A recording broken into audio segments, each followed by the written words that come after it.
بسم اللہ الرحمن الرحیم الحمدللہ رب العالمین والصلاة والسلام علی سید الانبیاء والمرسلین۔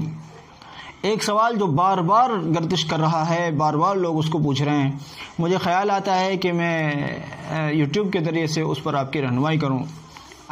لوگ پوچھتے ہیں کہ تراویح کی نیت کیسے کریں، حالانکہ ہم اس طرح کے سارے سوالات جو ہمارے ذہن میں پیدا ہو رہے تھے یا ہم تک پہنچ رہے تھے ان کے جوابات ہم دیتے رہے ہیں، دے چکے ہیں، لیکن پھر بھی شاید یا تو لوگوں تک وہ پیغام پہنچتا نہیں ہے، لوگ اس تک نہیں پہنچتے ہیں، یا بہرحال جو بھی ہے میں پھر وہی پرانی بات، آپ کا کام، میرا کام تو آپ کے سوالوں کو حل کرنا ہے، میں اس سے اعراض نہیں کرتا، مجھے سوالات سے الحمدللہ تکلف نہیں ہوتا۔ جو لوگ آتے ہیں جن کے سوالات، میں کوشش کرتا ہوں اپنی بساط پر سب کے سوالوں کا جواب دے سکوں۔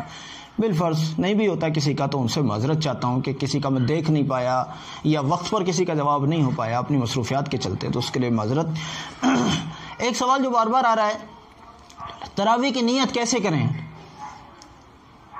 اگر آپ صرف دل میں اتنا سوچ لیتے ہیں کہ ہم 20 رکعت تراویح پڑھتے ہیں امام کے پیچھے، یا ہم 20 رکعت تراویح پڑھاتے ہیں اس حالت میں کہ ہمارے پیچھے عورتیں بھی ہیں، یعنی ہم عورتوں کی بھی نیت کرتے ہیں، اس نے اتنی بات کو صرف دل میں سوچنا ہے۔ ہم 20 رکعت تراویح امام کے پیچھے پڑھتے ہیں، یا یہ کہ ہم 20 رکعت تراویح اس مجمع کو جو ہمارے پیچھے ہے، جس میں عورتیں بھی ہیں مرد بھی ہیں، اس مجمع کو ہم 20 رکعت تراویح پڑھا رہے ہیں، بس اتنا دل میں سوچ لیں کافی ہے۔ اب یہ بحث ہے کہ جی سنت موقدہ کہیں، نفل کہیں، سنت کہیں، بھئی کیا ضرورت ہے اس سب جھگڑے میں پڑھنے کی؟ ہم آپ کو آسان راستہ بتا رہے ہیں اور آپ الجھنے کے سوالات، کیا ضرورت ہے الجھنے کی؟ ہم کہہ رہے ہیں آسانی والا راستہ اختیار کیجئے۔ آپ یہ سوچ لیں اپنے دل میں کہ ہم 20 رکعت تراویح پڑھا رہے ہیں یا پڑھا رہے ہیں، ہو گئی نیت۔ ہر 2 رکعت پر اس کی نیت کرنے کی ضرورت نہیں ہے۔ ایک بار آپ نے یہ والی نیت کر لی اور اب 20 رکعت پڑھ ڈالیں، چاہے 2 کر کے، 4 کر کے، 6 کر کے، افضل یہ ہے کہ 2 کر کے پڑھیں، افضل یہ ہے 2 رکعت کر کے پڑھیں۔ جائز یہ بھی ہے کہ آپ زیادہ رکعتوں کی کو ایک ساتھ پڑھ لیں، جائز یہ بھی ہے، لیکن افضل یہ ہے کہ آپ 2 رکعت پھر 2 رکعت پھر 2 رکعت کر کے پڑھیں، یہ زیادہ افضل ہے۔ یہ بڑا اہم سوال ہے۔ دوسرے ایک اور بات جو میرے ذہن میں آئی وہ یہ ہے کہ امام کے پیچھے وتر میں دعائے قنوت پڑھیں یا کیا کریں؟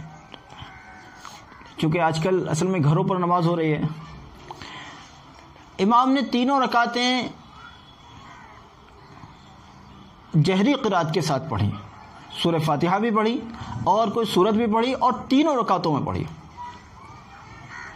اب یہ تو ہمیں پڑھنا نہیں پڑا، یعنی ہم مقتدیوں کو تو یہ پڑھنا نہیں پڑا، نہ ہمیں سورہ فاتحہ پڑھنی پڑی، نہ ہمیں سورہ پڑھنی پڑی۔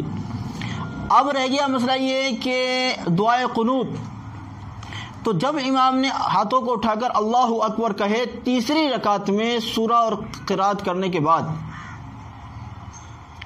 اب آپ دعائے قنوت پڑھیے۔ بالفرض ایسی صورت ہے کہ ہمارے دعائے قنوت یاد ہی نہیں ہے، آدھی یاد ہے، آدھی سے کچھ زیادہ یاد ہے، جتنی یاد ہے اتنی کو پڑھیے، اور جو یاد نہیں ہے جو حصہ اس کو یاد کرنے کی مشق کیجئے، کوشش کیجئے کہ ہم اس کو تھوڑا تھوڑا، آج کل لاک ڈاؤن میں گھر میں پڑے ہوئے ہیں، جو حصہ ہمارے نماز کا یاد نہیں ہے اس کو یاد کریں۔ سارا وقت سوشل میڈیا پر، فون پر، ٹی وی پر، نیوز میں آج یہ ہو رہا ہے کل وہ ہو رہا ہے، یہ سب لایانی ہے، اس لایانی میں ہی سارا وقت نہ گزر جائے۔ میرے نزدیک یہ ہے، یوں تو اللہ بہتر جانتا ہے، مجھے لگتا ہے کہ ایسا وقت شاید پھر زندگی میں ملے گا نہیں ملے گا۔ اپنی نماز کو درست کیجئے، نماز کو یاد کیجئے۔ میرے یاد ہے میری بیوی کے یاد نہیں ہے تو بیوی کو یاد کرائیں، بیوی کے یاد ہے بچوں کے یاد نہیں ہے تو بچوں کو یاد کرائیں، بچوں کے یاد ہے مجھے یاد نہیں تو میں خود یاد کروں، لیکن یاد کریں۔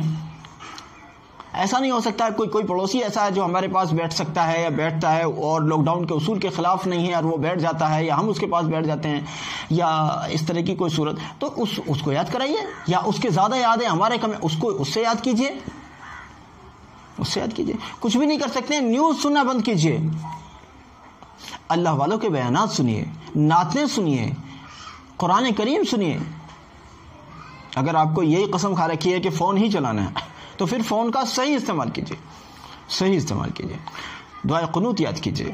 اور اگر پوری، جیسا میں نے ذکر کیا، پوری دعائے قنوت یاد نہیں ہے، جتنی یاد ہے اتنی پڑھیے، باقی کو سیکھنے کی مشق کیجیے، اور کچھ بھی حصہ یاد نہیں ہے تو ربنا آتینا وغیرہ پڑھیے دعائے قنوت کی جگہ پر، اور دعائے قنوت تھوڑی تھوڑی تھوڑی تھوڑی کر کے یاد کیجیے. نماز جنازہ یاد کیجیے، آیت الکرسی یاد کیجیے. ان دنوں میں آپ کے 5 صورتیں یاد ہیں، 10 یاد کیجیے. 10 یاد ہیں اور زیادہ یاد کیجیے. آپ نے قرآن نہیں پڑھا ہے، قاعدہ لے کر بیٹھیے.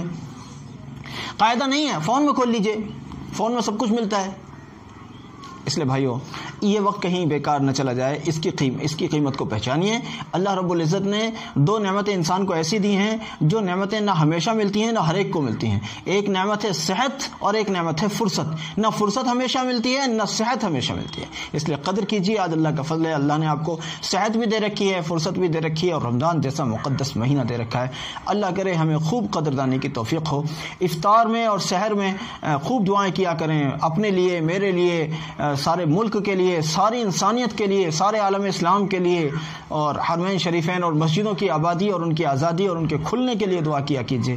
اللہ کرے سب جلدی سے کھل جائیں، تاکہ ہماری جبینیں جو تڑپ رہی ہیں، جو ترس رہی ہیں مسجدوں میں جا کر سجدے کرنے کے لیے، اللہ کرے یہ تڑپ جلدی سے اس کی تسکین ہو سکے. اور تہجد ضرور پڑھیے. آج کل تو تہجد پڑھنا بڑا آسان ہے الحمدللہ. افطار میں 5-7 منٹ پہلے بیٹھ کر اللہ رب العزت سے دعائیں کیجیے. اپنے سارے بچوں کو بٹھا کر ان سے کہیے تم آمین کہو. یہ چھوٹے چھوٹے سے کام ہے کہنے کے لیے، لیکن ان کا بڑے وزن ہے. اس پر ہم پھر اور بھی گفتگو کریں گے انشاءاللہ.